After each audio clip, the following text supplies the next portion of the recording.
Hey, I'm Mike Coppola from LN Rothberg, and I guess today I'm here to promote this spray lubricant. And it came to me as a like a bolt loosener, but what we actually found out that it works great on asphalt remover. We tried orange cleaners, they're junk. We spent so much money on orange cleaner, it doesn't work.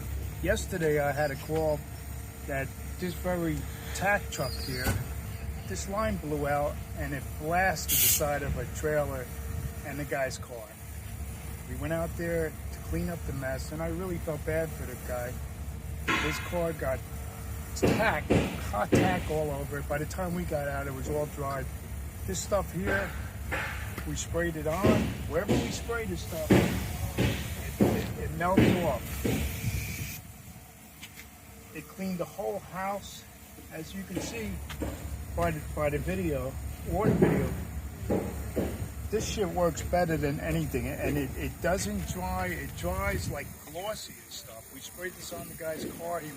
The guy was thrilled about the way his car looked. And I normally never promote anything. Whatever's in this stuff, it works, and it says it's plant-based, so I guess it's okay to put it on your hands or whatever. But like I said, this stuff works like nothing else I ever used, so give it a try. You'll be surprised how well this works.